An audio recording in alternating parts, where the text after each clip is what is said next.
This is a production of West Virginia Public Broadcasting.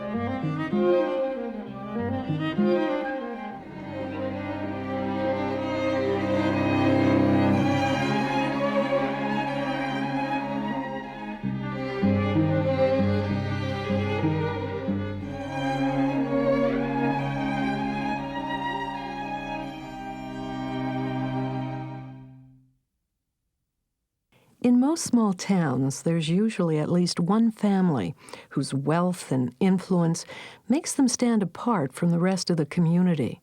For the last 100 years, the Bowers family held this special status in Mannington. The Bowers Pottery Company was the largest employer in town, and the family's worth totaled in the tens of millions. But Frances, the last of the Bowers lineage, did not flaunt her wealth. In fact, few people ever ventured beyond the front rooms. My daughter was in the Girl Scouts, so we were in the house. My daughter presented us to Mrs. Bowers, and they served us tea, things like that. It's all very proper. Of course, we didn't go in more than 3 or 4 rooms of the house, so I know if the rest of it was like the part we've seen, it was real nice. Actually, it had been built over so many times and remodeled. The house sort of lost its style. You didn't know what it looked like to start with.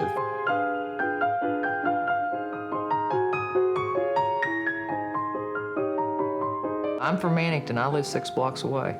Everyone in town knew they were wealthy people, but we did not have a clue as to how wealthy they were until we got in here, because nobody had seen what was in this house till we came in here. The house looked like time had stood still since probably the 1940s.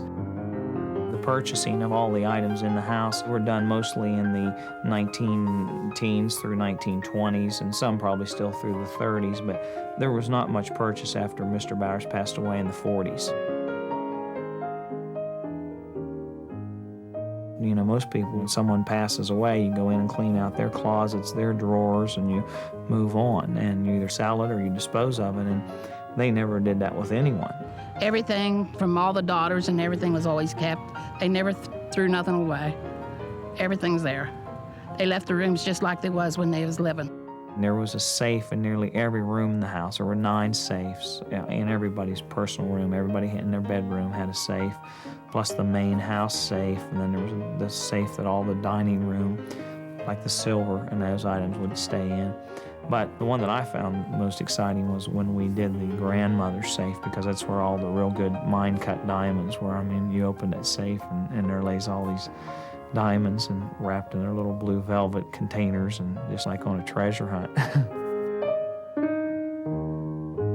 The Bowers had stored jewelry, furniture, and other valuables all over the house, in attics, closets, and servants' quarters. It took the auction company more than 3 months to sort through this vast collection. They didn't throw anything away. Nothing. Nothing. Definitely nothing. There was just stack after stack after stack, and a lot of canceled checks, receipts, all kinds of various records from back through the 1940s, some of it even into the 30s. The stuff was fairly well organized. It wasn't like it was just thrown in a big, huge pile of a mess, but there was just so much of it that there ended up being 18 tons of garbage that had to be removed. And for us to make sure that everything we actually threw away was absolutely garbage, that's hard for an auctioneer to throw 18 tons of stuff away. You know, we value everything. A country music venue near Fairmont would be the site of the 6-day auction, an auction which would eventually be extended 2 more days. From 22 states came thousands of dealers, collectors, and the curious. 32 and a half, now 35, 37 and a half, 37 and a half, but it'll get 7 and a half there. 37 and a half, but it'll get 7 and a half, but it'll get 4,000, it'll get 4, it'll get 4, it'll get 4 down 2 and a half, 42 and a half there. 42 and a half, but it'll get 2 and a half, but it'll get 2 and a half, but it'll get 42 and a half there. 41, 41, it'll get 41 there.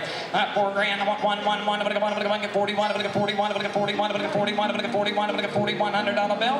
Sold the gentleman here at $4,000 on buyer number 2 buys.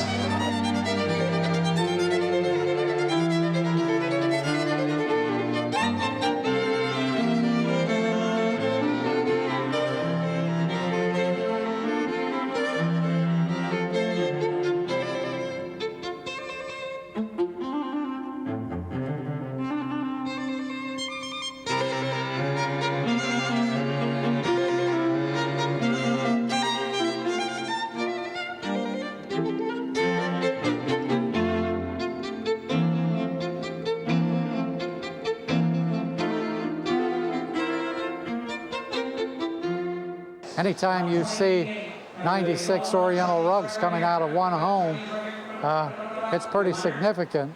دو تا گوجه فرنگی دعواشون شد، یک گوجه سبز رفت گفتش که تو رو خدا دعوا نکن.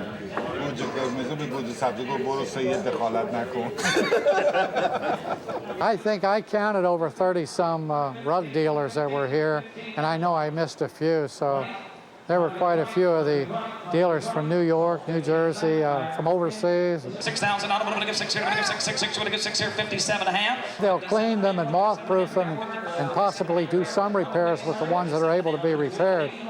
Some of the others will probably end up in Europe. Here, we're going to give 6, we're going to give 6 here, we're going to give 6, and I sold it. 57 and a half, and buyer number 10 is the buyer. I didn't see any bargains here. I think everybody was struggling just to cover expenses. They were going so high. I figured out of 96 rugs, there are bound to be a few sleepers. Everybody was just bidding on everything. I mean, I don't know who made some money here. I hope somebody did, but it was pretty tough. If I would have walked you through that house and said, pick out the prettiest rug in here, which one you think's the most valuable, you would have never picked the rug. It's a silk tabriz made in northwestern part of Iran. Weaving time about 60 to 65 days to do 1 square foot. They're hard to come by, and it was last quarter of the 19th century, and it's just a collectible item now. As you can see, it brought a good price in poor condition. Sold it, 25,000 on number 4 buys, thank you. And we have lot number 2054. Buyer number 4, buyer number 4. In excellent condition, what would that price, that rug would have brought?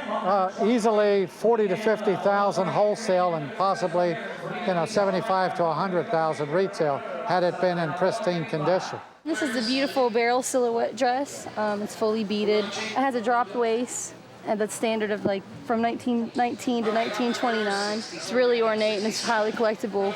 It could go anywhere up to maybe $800 for a really serious collector. One of her daughters dated a sailor when she was a teenager, and somehow his outfits ended up in her closet. Mid-1900s. These are really nice buttons. Collectors in Japan, some of my clients would probably be interested in this kind of dress. As you can see, this one's fancier because the lace has rhinestones on it. Has a beautiful rhinestone clasp, and it zips up the side, and that's common in the 1935 zippers were seen after that. It has this beautiful piping on the bottom. With computer and internet sales, values can increase because they're more readily available.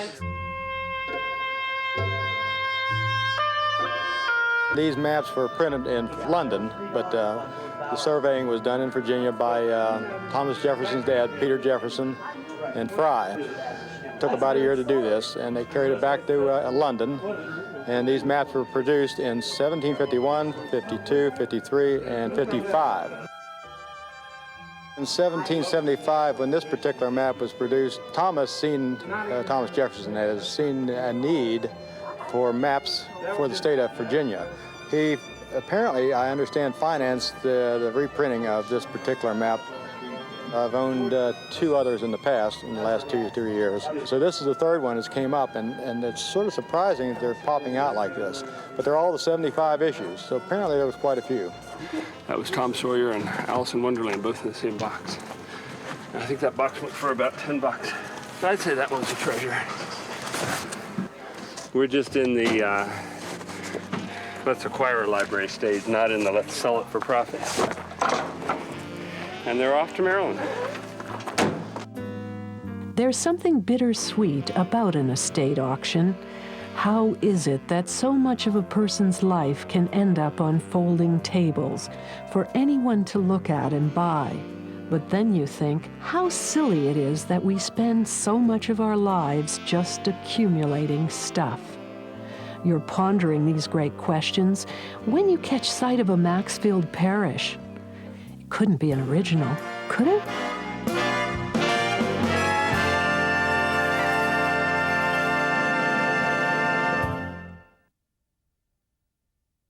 And 15,000, 16 here. On the 5th day, an additional outdoor auction was added. One item on the block was a unique book of original presidential signatures and portraits, a complete collection from Washington to FDR. And 21, now 2, 22 here, 23 here, now 4, and 24, 5, 25, and now 6 here, 26 on her, 26 here, 6 here, 25, and 26,000 on a bill on her, 25, and 26,000. Once it's gone, it's gone. I wouldn't know where you'd go to buy one of them. 25, 26 here, 25, 26. Are we all in and finished? 26, 27, 27, 27, and 7 here, 27 on her. You want to go again? I hate to see you lose her if you want her. Anybody else want in at 26.5? $26,500. I'm going to get 5. I sold you a nice one. 26,000 on 157 buys. Thank you. And lot number is 19. I'm an unframed George Rogers Clark autograph signed letter. There were many other signatures on the block, including Jefferson Davis, Henry Wadsworth Longfellow, and Oliver Wendell Holmes. Not only were the Bowers' personal items for sale, but there were also apparently items left over from the large factories they owned. These World War II posters were sent by the U.S. government to factories, intended to inspire workers' commitment to the war effort. These were never posted. Only Frances, the last of the Bowers line, could know the full extent of what she owned. But it seems unlikely that she did. So much of it was packed away in attics, closets, and the other homes owned by Frances Bowers. So one day we were here at a function and I asked her, do you have any photographs? Do you have any information on the operations of the pottery company? And she looked at me and said, no, it was all sold in the 50s. We don't have a thing. There was nothing left. There's always the danger that the history of this family and this company is going to be forever lost. So much to my surprise, when the auction came up, there was a significant collection of photographs and artifacts from the plant. And part of me says she just wasn't aware that those were there. They had a big house. They had a lot of things in storage at different places. And probably she was not aware, maybe, that there were a lot of items from the pottery. So part of me felt very upset that here was like a wonderful collection being scattered to the wind, and I was not empowered to do anything about it. Those were her belongings, those were her possessions, and she was free to do it as she wished with them. But I don't believe she understood how important that history was to the community. I talked to her about it, but she just sort of wouldn't talk about it. So I wish I would have had the resources to buy a lot more and give it back, because they were a significant piece of Marion County history. The Bowers had their roots in Wheeling. Frances Bowers' mother, Sarah, was the daughter of Samuel and Eliza George. Samuel owned several businesses, including the S. George Company, a large printing plant that made extraordinary packaging for mass-produced products like flour. Frances Bowers' father, George W. Bowers, was more middle class. He was a self-made man. He worked his way up at Wheeling Pottery. Then he set his sights higher. George saw an opportunity in Mannington, buying a small pottery factory that had been built but never operated. He quickly found success producing plumber's earthenware, or sanitary specialties. In other words, they produced sinks and toilets, or as they were called in those days, washdowns. The business grew, employing hundreds of people. Eventually, he renamed it the Bowers Pottery Company. Every child in West Virginia in the 50s and 60s, we all had West Virginia history, and there was a great book, and it said that Mannington, West Virginia was home of the sanitary pottery factory, and it was the largest factory in the world. For some, the auction brought back memories of working in the plant. The casters made it. They'd come when it was ready.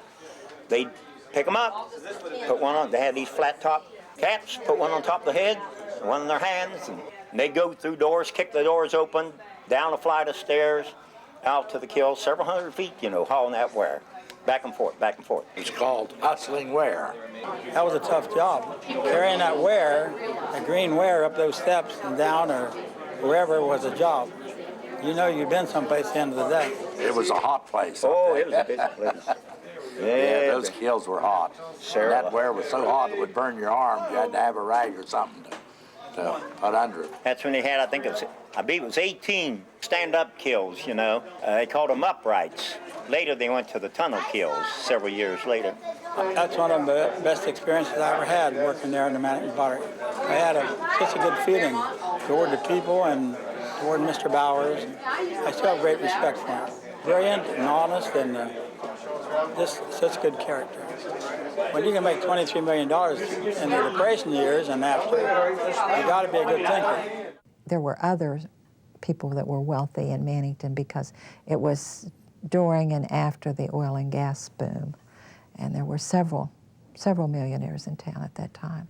But they were probably, I would say, the richest family in town, a very private family. George W. Bowers would also acquire the Warwick China Company in Wheeling. A tireless business person, he became a key officer in several banks and businesses. You could commute to Wheeling easily on the train. They would have a train going up in the morning and back in the evening. So it was very easy for them to go to Wheeling and shop and transact business. By most accounts, it was Mr. Bowers who decided to use his money to fill his home with the finest of everything imaginable. One of his greatest passions was for collecting rare coins and currency. Another was collecting first edition and rare books. He especially loved books on West Virginia. The Bowers had 3 daughters, Margaret, Frances, and Martha. The youngest, Martha, would die from leukemia in her 19th year. Margaret and Frances would never marry. In 1943, George W. Bowers would die at the age of 65. Frances ran the pottery company for a while after his death, but then decided to sell it. By the 1960s, Frances had lost her mother and her remaining sister, Margaret. Frances was now alone. She continued living in the 28-room home, staffed only by a housekeeper. But her life was neither unhappy nor empty. Frances was very happy with her life. She was very active in the First Exchange Bank. She was on the board of directors. And that sort of became like her family. She was there every day, and she was active in the Hospital Association. She did give to this hospital a gift, a financial gift, and it was well over $90,000 to the Volunteer Association to construct a new gift shop for this hospital. Those close to the ladies of the Bowers family say that they would secretly channel money to help others. Like her mother and sister, Frances lived simply, spending very little money. Nor did she talk much of the value of her possessions. Frances Bowers passed away in March of 2000. She had, in her will, given roughly a quarter of her estate to her goddaughter, the daughter of one of her best friends. The heir is a lawyer living in Texas with her 4 physically challenged children. about 3/4 of the estate, establishes a charitable trust which will give grants to West Virginia organizations. The value of this self-perpetuating trust is about $7 million. Most of the Bowers family wealth will stay in West Virginia.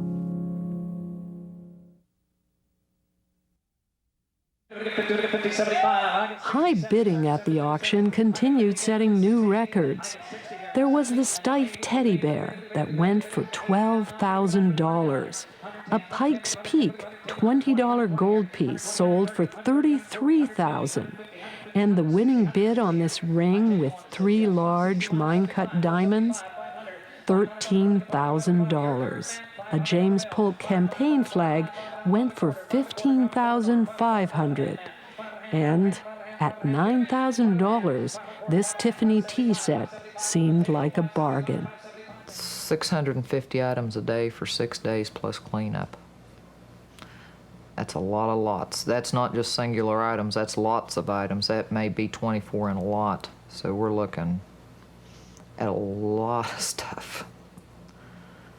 A lot of stuff. We just didn't even count it. We didn't even try to count it. We did try to count the books, and we came up between 15 and 25,000 books on a rough count. And that's just books.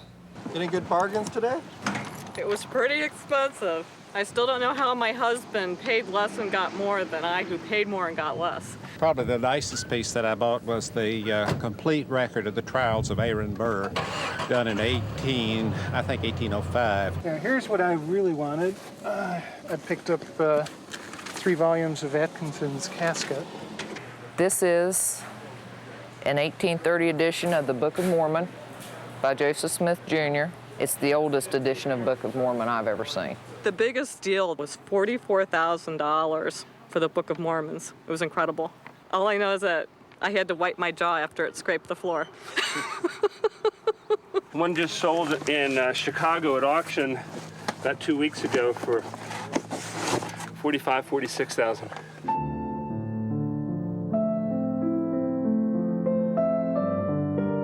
I've had an opportunity over the years to go into a number of homes to look at collections of books and archives.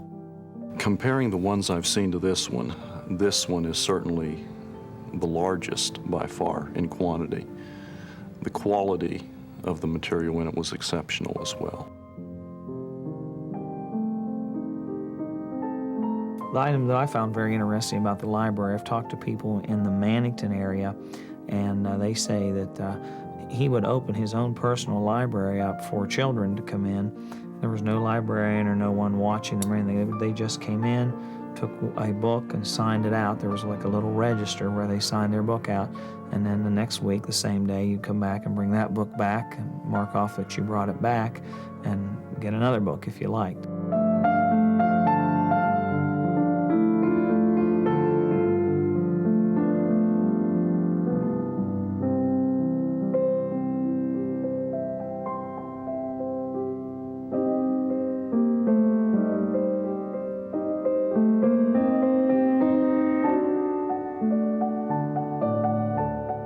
Instead of giving children paper with the alphabet printed on it, they made these. They had one piece of paper and printed the alphabet on it, and then a piece of shaved cow's horn over top of it to keep the paper from tearing.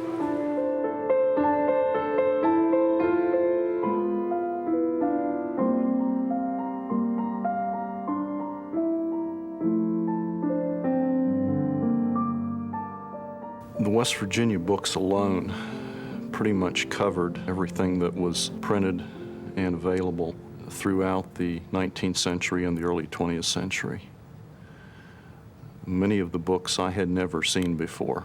Although I had read about them, seen references to them, I had never actually seen them before because they are so rare.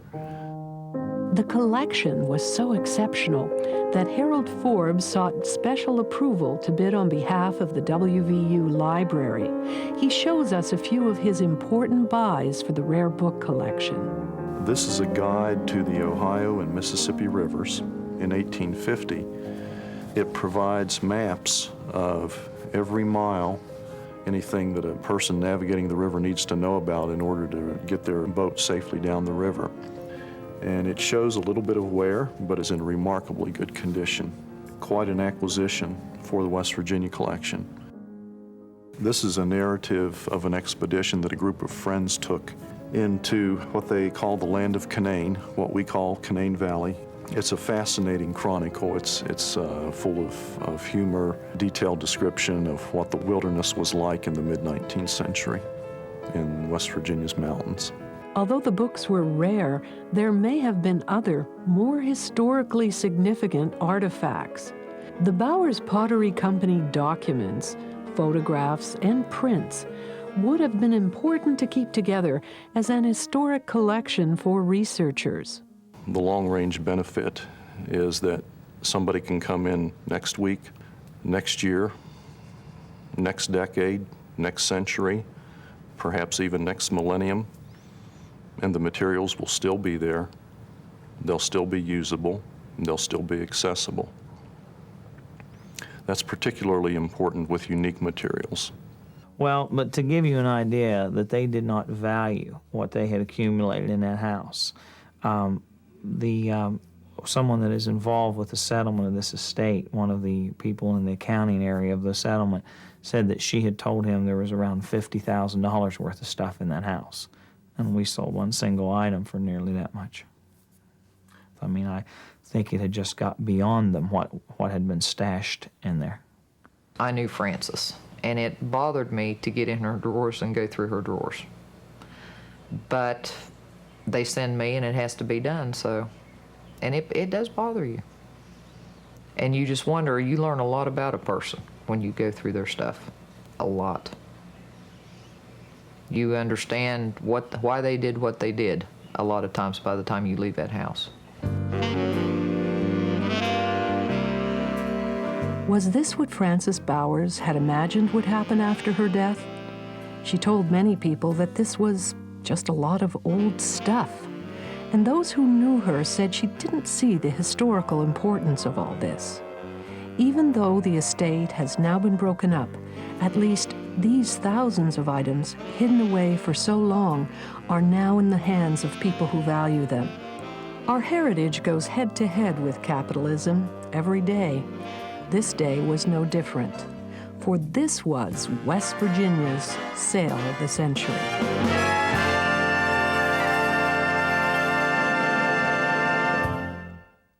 If you have historic items that you think should be preserved in archives, you have many options.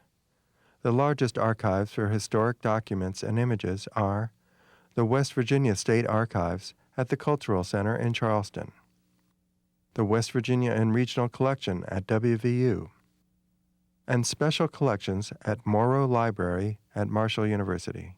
Many of the smaller colleges throughout the state also have archives. There are many museums throughout the state, and in almost every county, there is a local historical society.